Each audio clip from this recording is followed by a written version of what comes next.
Basketball का ऐसा player जो अपने बेस्ट फ्रेंड के जाने के बाद ड्रग्स जैसे नशे की लत में पड़ जाता है। मूवी के शुरू में हमें एक जिम नाम का लड़का अपने टीचर से मार खाते हुए दिखाया जाता है। तभी स्कूल बेल बज जाती है। जिम शुरू से ही अपने दोस्तों के साथ छोटे मोटे नशे करता रहता था, लेकिन जिम फिर भी अपने बाकी दोस्तों से अलग था। दरअसल जिम बास्केटबॉल बहुत ही बढ़िया तरीके से खेलता है, जिस कारण से वो बास्केटबॉल से बहुत से रिवॉर्ड्स जीत चुका है। अब हम जिम को देखते हैं, जो बास्केटबॉल के मैच के जीतने के बाद अपने दोस्त बॉबी से मिलने के लिए हॉस्पिटल में जाता है। दरअसल बॉबी को ब्लड कैंसर होता है, जिस कारण से वो हॉस्पिटल होता है। जिम उसे हॉस्पिटल से बाहर ले जाता है और अलग अलग जगह घुमाने लगता है, जिसमें से कुछ जगह बहुत गलत होती है, जिसे देखकर बॉबी खुश नहीं होता। कुछ दिनों बाद जिम का बेस्ट फ्रेंड बॉबी इस दुनिया को अलविदा कह देता है। जिम बॉबी के जाने के बाद बहुत ज्यादा सैड हो जाता है।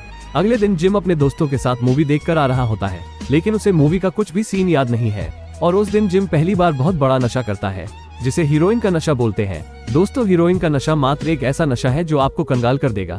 जिम नशा करने के बाद अपने आप को जन्नत में महसूस करता है।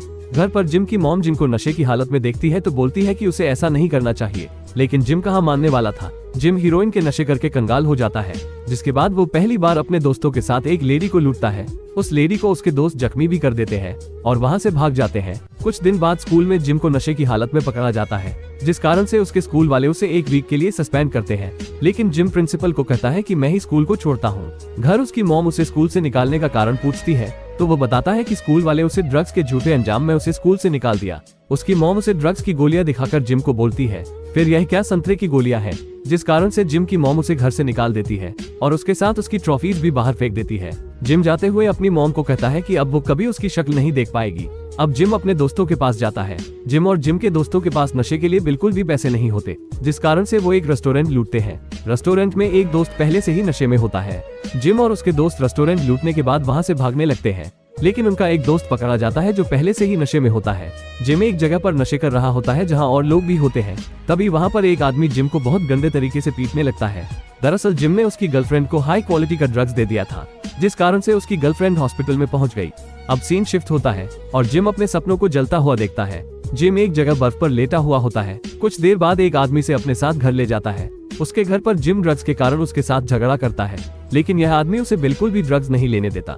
अगले दिन यह आदमी जिम को बोलता है कि वो यहाँ से कहीं ना जाए, वो जल्द ही अपने काम से वापस आ जाएगा। इस आदमी के जाने के बाद जिम घर में पैसे ढूंढने लगता है, लेकिन उसे 1 रुपया भी नहीं मिलता। फिर जिम घर से बाहर जाता है, एक लड़की से पैसे मांगता है, लेकिन ये लड़की उसके कदमों में पैसे गिराकर चली जाती है। दरअसल ये लड़की जिम की क्लासमेट होती है। वो ऐसा इसलिए करती है क्योंकि कभी वो भी ड्रग्स का शिकार थी, लेकिन जिम ने उसकी थोड़ी सी भी हेल्प नहीं की थी। जिम उसे भला बुरा बोलता है और फिर अपने हाथों से लड़की द्वारा गिराए गए पैसे उठा लेता है। उससे वो ड्रग्स खरीदता है, लेकिन ये ड्रग्स तो नकली होता है।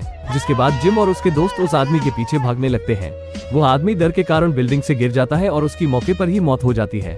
जिसके बाद जिम के सभी दोस्त पकड़े जाते हैं, लेकिन जिम वहाँ से भागकर अपने घर आ जाता है। घर में उसकी माँ उसे घर में घुसने नहीं देती। उसकी मॉम तुरंत पुलिस को कॉल करती है और उसे भी पकड़वा देती है। दोस्तों, आप सोच रहे होंगे कि उसकी मॉम ने ऐसा क्यों किया। दरअसल अगर उसकी मॉम ऐसा ना करती तो कुछ समय बाद जिम फिर से ड्रग्स के नशे में पड़ जाता। जिम जेल में अपने लाइफ स्टोरी लिखता है और जब वो जेल से छूटता है तो जेल के अंदर लिखी स्टोरी वो एक स्टेज पर सभी जनता को सुनाता है। Thanks for watching.